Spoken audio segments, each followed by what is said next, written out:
let's look at the frequency response of the circuit.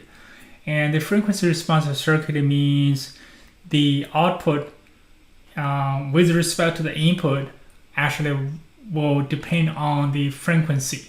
More specifically, we're talking about the frequency dependence of the Tj omega function. And this Tj omega function, this depends on the angular frequency omega.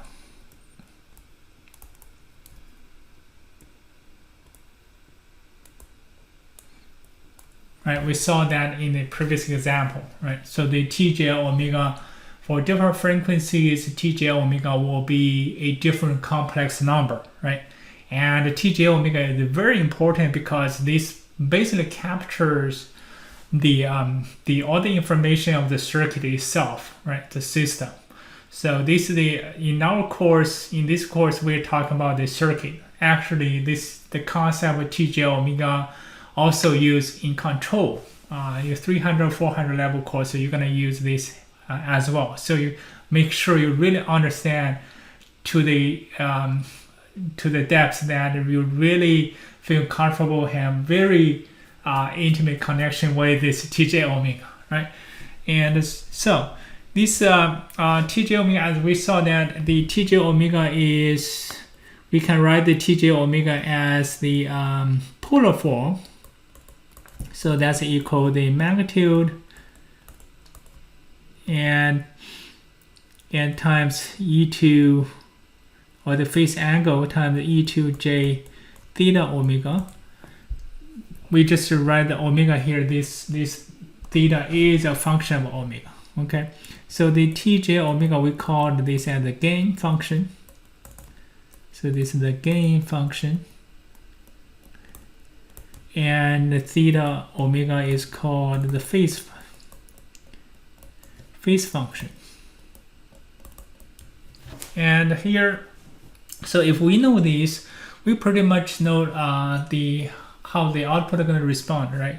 Because they add a frequency, so the output is going to be equal to the gain function multiply the amplitude of the input amplitude, and then the phase angle of the output function, output steady state sinusoidal response, is going to be equal to the phase angle of the input signal plus this phase function here, right? So this is really important. So normally we're gonna graph these two. So that's how very typical we're gonna present these functions. And let's see here. We have two graphs which are typical for, we will see later with this low pass filter. And in this case, we graph the gain here. So this is the Tj omega. The vertical axis, the horizontal axis is omega. And so this is the gain. And here on the lower, this graph here is the theta. It's harder to fit in the into the screen. Let me maybe minimize this a little bit. Okay, so in this case, we have the theta omega here, and we plot this, and we plot a few things we identify. Okay, so in this case, we observe the gain function actually at low frequency. And low frequency means lower than this frequency omega c. And omega c, we call this omega c very special. We give it a special name called a cutoff frequency. Cutoff frequency. And we also call this as a corner frequency. As we will see why it's called a corner frequency when we do the Bode plots. Because it's right at the corner of the asymptotic approximation of the actual Bode plots or the gain functions. So below the omega c and the Tj omega is kind of flat. So the maximum gain, so T max is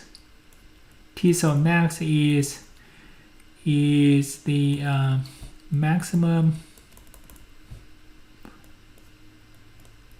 maximum gain at that low frequency for this particular case. Okay, and sometimes the maximum gain occurs at higher frequency, and we will see that later. And at omega c, the frequency here is 1 over square root 2 times, just like we did the example just a moment ago, right? The example had this, when the frequency omega equals 1000, the tj omega, the gain, is equal to 1 over square root 2. So in that case, this is the t max divided by square root 2, and this thing here we typically call this as the pass band. The reason we call the pass band because the signal is not attenuated much, right? So we have a maximum gain here. So therefore, this we see the signal is passing through without much problem, right? So this is a pass band. Like you're taking course, you get very easy to pass through this course, right? So that's the pass band, and then you have the stop band here at the higher frequency because the gain of this transfer function is very small, and you multiply the amplitude of the input, and your output amplitude is going to be very small as well, as we saw that at 10,000 reading per second, and the output only like a 0.19, right? So it's much smaller than the input amplitude, because that's basically the signal is kind of stopped or really attenuated at this frequency range. The frequency range we call the band, right? And for the phase function, and the phase function at the omega c, we have negative 45 degrees, and a high frequency we have 0 degree and negative 90 degrees. At low frequency we have 0 degrees. So this is 0 here, and this is the sort of the typical the typical way of describing this frequency response. We basically plot the gain function and the phase function of the tj omega. Ts, that's the transfer function, right? We replace s by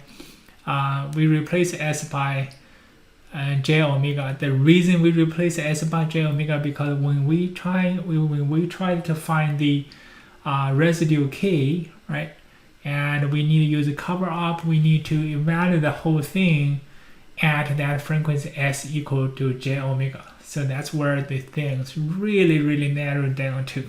Okay.